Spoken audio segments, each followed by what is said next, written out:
Hey guys, it's me, the Connector. Today we're breaking down Wembu's new unstable SMP video, I Got Hunted by Minecraft's Smartest Player. In this breakdown, we'll go over why Wembu's identity still hasn't been revealed yet, how he could still win this fight against FlameFrags, and what future storylines might be coming next. So let's get into it.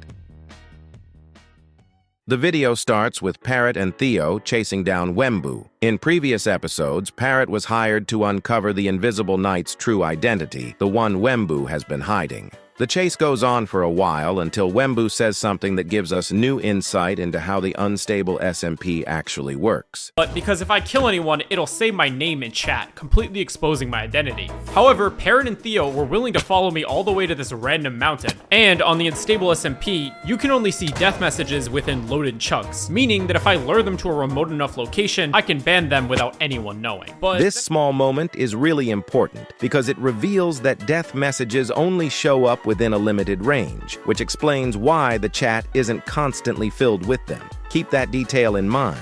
It becomes important later on.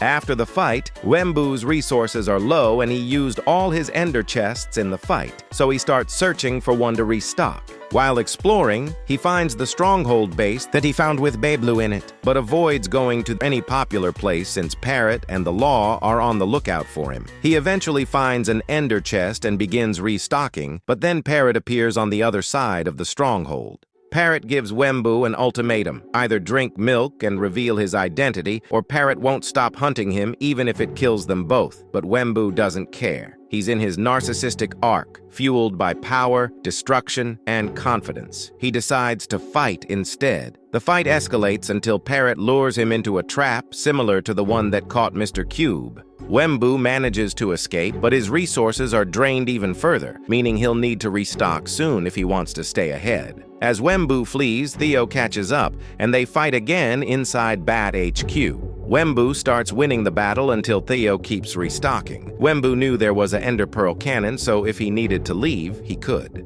When Wembu tries to escape using an Ender Pearl cannon, it turns out to be another trap, Parrot's plan all along, sending him into a brand new, inescapable prison.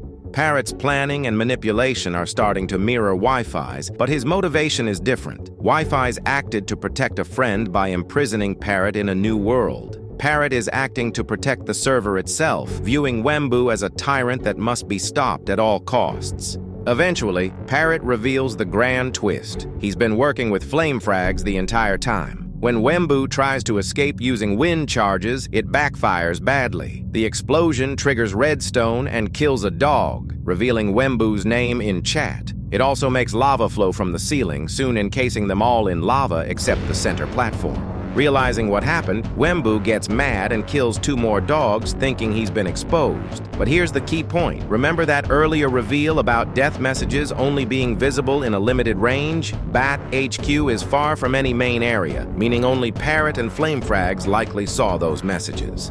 Now keep in mind we haven't seen before players sending other players pictures over external devices, but only evidence through items, chat, or seeing with their own pixel eyes. So without screenshots, shared items, or direct evidence, the rest of the server might not believe them, meaning Wembu's identity could still be safe. Now Wembu is trapped above the void with both FlameFrags and Parrot. At first it seems hopeless, but he still has some powerful tools, his mace and his wind charges. Even though his gear isn't the best, those 2 items give him the ability to knock players into the void. When Parrot gets knocked off, we can notice no death message appears, as most likely it's a stasis chamber, and we also see FlameFrags pull out a fishing rod too, for a moment confirming they do have stasis chambers. This makes me think Wembu will end up winning because he could knock FlameFrags off, and Flame will try to save himself with the rod. Then Wembu might use that distraction to escape, just like how he has escaped from every other trap so far. Parrot and Theo probably won't be a problem afterward since they only got the Invisible Mafia tomb coordinates from FlameFrags. Looking ahead, I think Wembu's next move will be restocking from the one place that has the most resources, the Farlands. While in the Farlands, he can also resupply on his shortage of stab shots and nuke shots. The Farlands also tie into Egg-chan, since he's currently trapped in the end with his spawn point linked in the Farlands, so it would make sense for Wembu to travel there both to restock and to help Egg-chan escape. But that also raises new questions. How will the Farlands residents react to his return? And could Wembu find even more powerful weapons hidden there? I don't believe all those orbital strike cannons are the Forge, but something much greater though. As for Parrot, I predict he and Theo will regroup at the tomb, where they might run into Ashswag or possibly the remaining invisible Mafia players. Last time we saw Ashswag, he disappeared to a hidden location, and the tomb could be that very place. If that's true, Parrot could be walking straight into another conflict, one even he might not be prepared for. Anyway, that's my full breakdown of Wembu's new Unstable SMP episode. There's a lot to unpack, and even more questions about what comes next. Do you think Wembu will finally lose to FlameFrags, or will he go to the Farlands again? Let me know your theories in the comments below. Also, sorry for the delay in uploads. If you enjoyed this breakdown, make sure to subscribe for more Unstable SMP theories and updates. This has been The Connector, now disconnecting.